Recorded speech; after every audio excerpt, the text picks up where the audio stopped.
우리 오늘 보실 하나님 말씀 시편 62편 5절에 있는 말씀 한 절입니다. 나의 영혼아 잠잠히 하나님만 바라라. 대저 나의 소망이 저로 쫓아 나는도다. 아멘. 오늘 이 구절을 가지고 하나님만 바라라 하는 그런 제목으로서 같이 은혜를 나누고자 합니다. 시편 62편은 다윗 왕이 지은 시라고 그렇게 타이틀이 붙어 있습니다. 이 시의 주제는 1절과 5절에 반복되는 내용처럼 하나님을 소망으로 삼고 바라보라는 것입니다.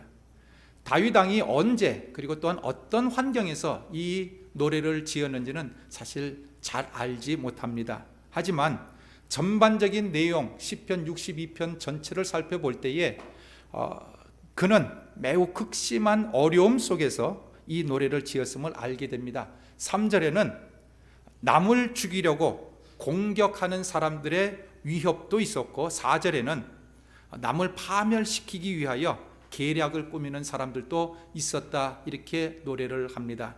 그러므로 이같이 절박한 상황 속에서 하나님의 도우심을 받아 승리했던 이 다윗 왕은 이 노래를 지어 오늘날 어려움을 당하고 있는 저와 여러분들에게 힘과 소망과 용기를 지금 부여해 주고 있다는 사실입니다. 그러면 이 말씀을, 이 노래를 저희가 한번 같이 보면서 은혜를 받으시게 되기를 부탁을 드립니다. 다윗 왕은 하나님의 사랑을 받은 사람입니다. 하지만 그는 젊어서부터 많은 고난과 연단과 역경을 받았습니다. 이 말씀을 통하여 우리가 깨달을 수 있는 것은 하나님의 사랑을 받는다고 해서 이 세상에서 어려움과 고통과 이런 것을, 시험을 면제시킨다고 생각해서는 안 된다는 것입니다. 오히려 하나님께서는 자기를 사랑하시는 자들을 시험을 통하여 연단하시고 훈련을 시키십니다. 성경에 욥만큼 의인이 없습니다. 욥보다 더한 의인을 찾아보기 힘듭니다. 그럼에도 불구하고 또한 하나님께서 욥을 의인이라고 인정을 해주시고 심지어는 마귀까지도 욥은 의로운 자라고 인정을 했습니다. 그럼에도 불구하고 하나님은 욥을 시험 가운데 집어넣으셨다는 사실입니다. 다니엘만큼 신실하게 하나님을 섬겼고 하나님 앞에 기도한 사람이 어디 있습니까? 그런데 다니엘은 우리가 잘 아는 대로 사자굴 앞에까지 간 것이 아니라 사자굴 속으로 들어갔습니다. 그것은 죽음을 맛보았다는 의미입니다. 우리 모두 속히 이 지긋지긋한 코로나 바이러스 빨리 종식되기를 저와 여러분 모두가 기도하고 계신 줄로 압니다. 하지만 이 전염병이 앞으로 더 창궐한다고 해도 우리의 믿음만큼은 흔들리지 않으시게 되기를 바랍니다. 하나님의 길이 어디 있는지 하나님의 뜻을 우리가 발견할 수 있으시기를 바랍니다. 오늘 다윗 왕의 노래를 통하여 하나님을 신뢰하는 힘을 얻으시게 되기를 부탁을 드립니다. 첫 번째 우리가 살펴볼 것은 인간의 삶에는 소망이 필요하다 하는 사실입니다. 고린도전서 13장 13절이 우리가 잘 아는 말씀입니다. 믿음, 소망, 사랑 이 세 가지는 영원히 있을 것인데 그 중에 제일은 사랑이라고 했습니다. 우리가 세상 사는 동안에 믿음도 필요하고 사랑도 필요합니다. 그러나 뿐만 아니라 소망 또한 아주 필요한 요소라고 하는 사실입니다. 조지 프레드릭 와츠라고 하는 분이 그린 그림이 하나 있습니다. 소망이라고 하는 그림인데 그 그림은 지구 위에 어떤 여인이 참담한 모습으로 홀로 앉아 있는 모습을 그려놓은 겁니다. 잠깐 그 사진을 보시게 되면 잘 보이실는지는 모르겠지만 한 여인이 지금 둥그런 것은 지구입니다. 지구 위에 여인이 앉아 있습니다. 눈은 수건으로 가려서 아무것도 보이지 않습니다. 가슴에는 비파를 하나 품고 있습니다. 그 비파는 줄이 다 끊어져서 한 줄만 남아 있는데 그 한 줄 남은 비파 줄을 가지고 지금 연주를 하고 있습니다. 이 여인의 모습은 바로 우리의 인생의 모습을 묘사하고 있는 것이라는 겁니다. 됐습니다, 권사님.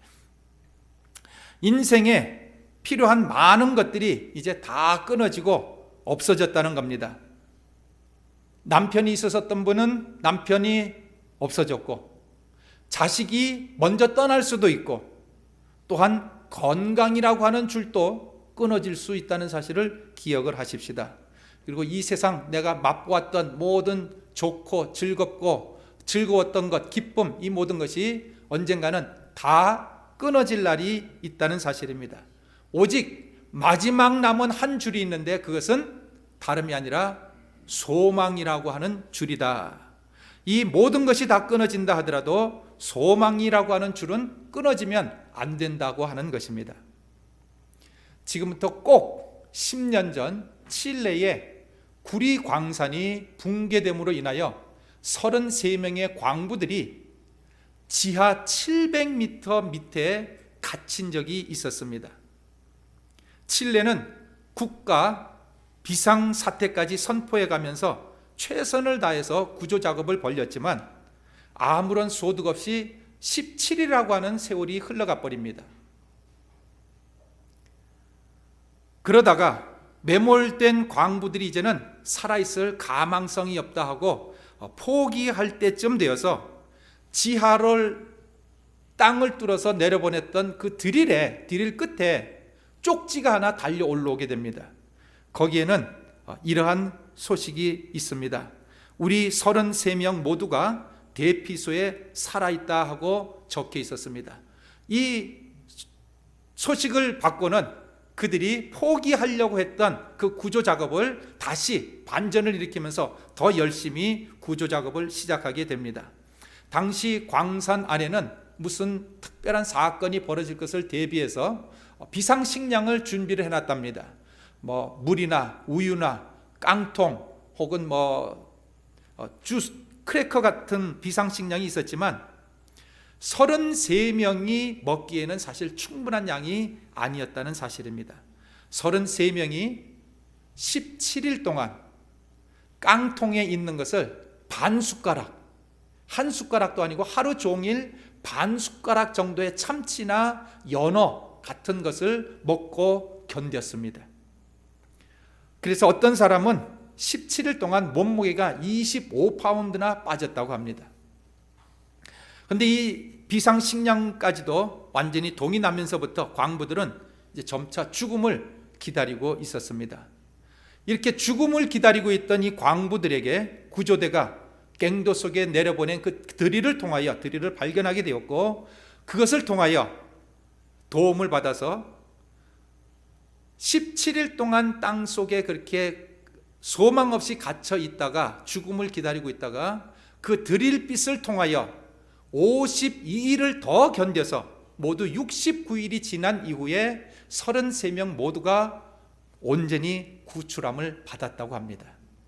여기서 인간의 극심한 어려움 가운데 어떻게 생존할 수 있는가 하는 것을 우리에게 잘 가르쳐주고 있습니다. 즉 17일 동안은 아무런 희망 없이 그저 우리를 누군가가 구출해 주겠지 하는 그런 것만 기다리고 있다가 먹을 것도 떨어지고 이제는 죽겠지 하고, 어떤 사람은 혁대를 다 풀고 신발딱까지 옆에다 놔두고 이제는 죽음을 기다리고 있었답니다. 그러다가 드릴을 통하여 희망의 불빛 하나, 그것을 발견하고는 52일도 잘 견딜 수 있었다는 사실입니다. 17일과 52일을 비교하면 3배입니다. 그런데 이 3배가 되는 52일 동안 잘 기다릴 수 있었다는 것이죠. 환경이 바뀐 것은 없습니다. 단지 구조될 수 있다는 희망만 있었다는 겁니다. 인간은 희망이 있으면 희망이 없으면 하루를 견디기 힘들지만, 희망이 있다고 하면 어떤 어려움 가운데서도 잘 견딜 수 있다는 사실입니다. 인간뿐만이 아닙니다. 모든 생명체가 생명을 유지하기 위해서는 희망이라고 하는 것이 얼마나 소중한 것인지 과학자들이 좀 안 좋은 실험이지만 실험을 통하여 설명을 해 놓았습니다. 1950년대 존스 홉킨스 대학에서 의사들이 소망의 힘에 대하여 쥐를 대상으로 실험을 했는데, 유리 그릇에다가 쥐를 넣고 물을 조금씩 흘려보냈습니다. 그랬더니 쥐가 이제는 바닥을 닿을 수 없는 그런 지경에서 헤엄을 치면서 견뎠습니다. 그런데 어떤 쥐는 물을 붓고 15분 정도가 지나자 헤엄치는 것을 포기하고 죽고 말았답니다. 15분 만에. 그런데 두 번째 시험에서는 이 쥐들이 헤엄을 치며 안간 힘을 쓸 때 거의 빠져들어가려고 할 때에 잠시 꺼내서 자유를 주었다가 다시 또 그 물속에다 또 집어넣고 하는 이런 것을 반복을 했더니, 놀랍게도 쥐들은 평균 60시간을 견뎠답니다. 60시간이면 이틀 반입니다. 희망이 없을 때는 15분도 견디지 못하고 그냥 죽어버렸는데, 조그만 희망을 발견했더니 쉬지 않고 헤엄을 치고 평균 이틀 반을 견뎠다 하는 것입니다. 쥐들 또한 절망에 찌든 상태, 피할 길도 도망치거나 싸울 가능성도 찾지 못하는 지독한 절망 가운데서는 포기를 하고 말았습니다. 하지만 잠시 주어졌던 그 자유를 통해서 소망을 불어주었을 때는 포기하지 않고 열심히 헤엄치게 되었다고 설명합니다. 그 어떠한 쥐도 15분 안에 죽은 쥐는 없다는 것입니다.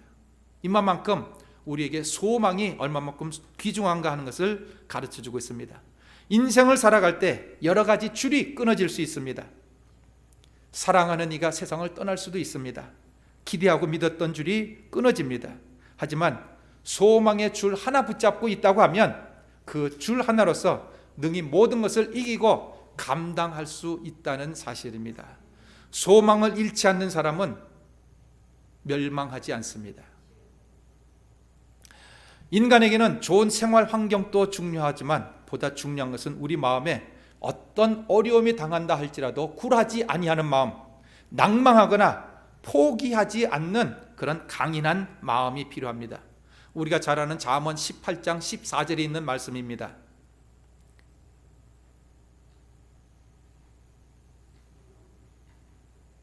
사람의 심령은 그 병을 능히 이기려니와 심령이 상하면 그것을 누가 일으키겠느냐고 말씀합니다. 사람의 심령이, 우리의 영혼이 병들지 아니하면 육신이 간혹 조금 힘들고 병들 수 있어도 얼마든지 능히 이길 수 있고 극복할 수 있다는 사실입니다. 두 번째입니다. 이처럼 인간의 삶에는 소망이 필요한데 문제는 잘못된 것을 바라보고 잘못된 것을 소망으로 삼는 경우입니다. 세계 제2차 대전이 벌어졌을 때에 독일, 이태리, 일본 이 세 나라만 때려잡으면 세상에는 평화가 올 줄 알고 전 세계 모든 나라가 연합해서 이 세 나라와 대적해서 전쟁을 했습니다. 심지어는 소련과 중국까지도 같이 손을 붙잡고 전쟁을 했는데 오늘날에 2차 대전이 끝난 지 10년도 못 돼서 자기들이 같이 연합했던 그 소련과 중국이 원수지간이 되고 말았습니다. 세 나라만 명하면 평화가 올 줄 알았는데 그보다 더 큰 원수가 나타났다는 겁니다. 이것이 세상 이치가 이러하다면 지금 나에게 이 원수가 떠나간다고 해도 또 다른 적이 생긴다고 하는 사실을 기억해야 합니다. 그러므로 사람의 지혜는 믿을 수 없습니다. 죄송한 말씀이지만 세상 정치가들의 정책도 믿을 수 없습니다. 어떤 사람은 물질에다가 소망을 둡니다. 그러다가 그 물질은 언젠가는 끝이 있습니다. 물질이 끝날 때 그 사람의 소망도 같이 끊어진다는 사실입니다. 어떤 사람은 친구를 의지합니다. 그러다 그 친구가 실패하면 같이 소망이 없어집니다. 어떤 사람은 자기 남편, 어떤 사람은 자기 아내, 어떤 사람은 자기 친척, 어떤 사람은 자기의 사업체 이런 것들을 의지하고 소망을 두지만 이런 것들은 언젠가는 끝날 날이 있다는 겁니다. 이런 것에 소망을 두면 그것이 끝날 때 소망의 줄도 같이 끊어진다는 사실을 기억하십시다. 노년이 되면 자식을 의지하는 마음이 생기는 것 같습니다. 그런데 자식이 잘 되면 마음이 든든합니다. 하지만 기억하십시다. 럭비공이 어디로 튈지 여러분 아십니까? 아무도 모릅니다. 세상 인생사 럭비공과 같다는 사실입니다. 의지할 것을 의지하라는 것입니다. 성경 말씀에 세상에 있는 모든 것들은 들의 풀과 같고 그 풀의 꽃과 같다고 말을 합니다.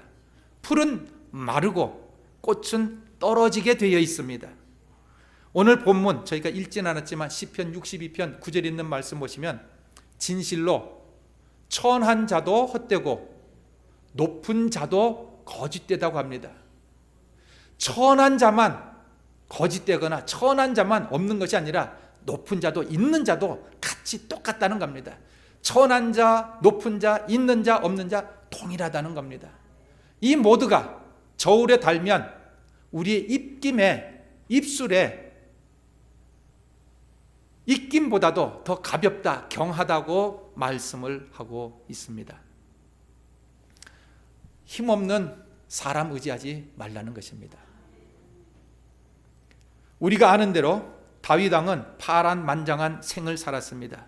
그 많은 사건과 시련 속에서 그가 깨달은 것이 하나 있습니다. 그것은 다름이 아니라 이 세상에 믿을 것 하나도 없구나. 세상 속된 말로 세상에 믿을 놈 하나도 없구나 하는 것입니다. 여기에 힘없는 인간을 의지하지 말라고 하는데 중요한 것 하나 있습니다. 오늘 제가 이 말씀을 드리고자 이 말씀을 사실은 시작을 한 겁니다. 세상 사람, 믿을 만한 사람 하나도 없지 않습니까? 그런데 진짜로 또 마지막으로 믿지 말아야 될 존재가 또 하나 있답니다. 그것이 뭐냐면 바로 자기 자신입니다. 여러분의 건강도 신뢰하지 않으시게 되기를 바랍니다. 물론 구태여 내 자신을 자학하거나 학대할 필요는 없습니다. 그러나 이것만큼은 기억하십시다. 세상에 좋다고 하는 갖은 보약을 다 드신다 해도 진시 황제 뒤따라갑니다. 그는 지금 무덤에 계시답니다.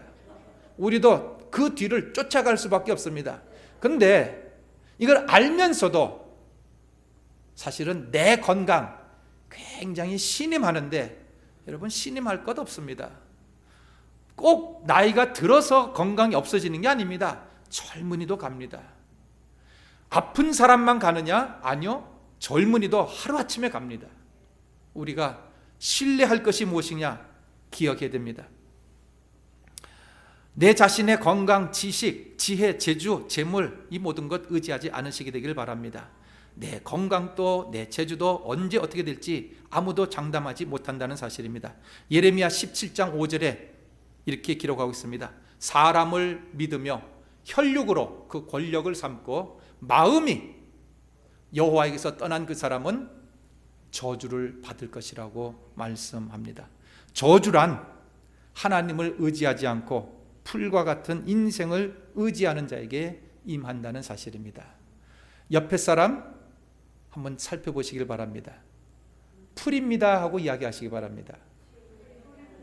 예, 풀입니다 이야기하시기 바랍니다. 그런데 오늘 말씀은 그게 아닙니다. 오늘 말씀은 내가 내 자신을 향해서도 말씀하시기 바랍니다. 나는 풀이다. 나는 풀이다. 세 번째입니다. 이것으로 끝나는 것이 아니라 오늘 다윗은 이렇게 고백을 합니다. 하나님께 소망을 두라. 오직 하나님께 소망을 두라. 2절과 6절에 이렇게 말씀합니다. 오직 저만 나의 반석이시요 나의 구원이시요 나의 산성이시니 내가 요동치 아니하리라. 내가 요동치 아니하는 그 이유는 내 건강이 좋아서, 내가 똑똑해서, 내가 힘이 있고 내가 가진 재물이 있어서 요동치 않는 것이 아니라 하나님이 나와 함께 하시기 때문에 내가 요동치 아니하는 것입니다 하고 말씀을 합니다. 오늘 말씀에 오직이라고 하는 단어를 기억하십시다. 오직입니다. 거기는 내가 포함되지 않습니다. 오직 하나님만이 나의 반석이십니다. 7절에 또한 이렇게 기록합니다. 나의 구원과 영광이 하나님께 있으며 내 힘과 반석과 피난처도 하나님께 있도다. 하나님 외에는 그 어떠한 반석도 피난처도 없다는 사실입니다. 이것이 오늘 다윗 왕이 노래한 노래입니다. 다윗 왕은 하나님 외에는 소망이 없다고 노래했다는 사실입니다. 문제는 이 고백이 자기 어떤 이론이나 상상이나 이런 데서 논리에서 나온 것이 아니라 다윗 왕은 자기의 실제 체험에서 나왔다는 사실입니다. 그는 모든 어려움 가운데서 하나님을 의지함으로 도움을 얻었습니다.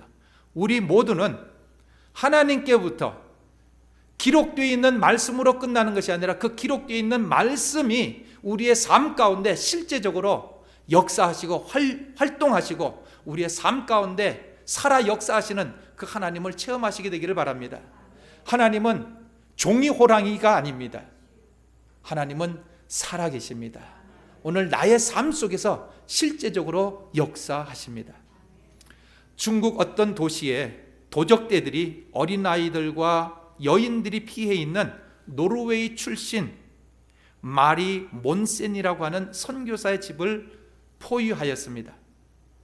그러나 선교사는 사실 그 전날 말라리아에 걸려서 밤새도록 침대에 누워서 알아 누워 있었답니다. 그녀는 심한 열로 고통스러웠지만 그 날 도적대들이 몰려와서 그 마을을 짓밟고 있을 때에 만약 약탈자들이 이 집까지 공격을 한다고 하면 어떻게 되겠는가?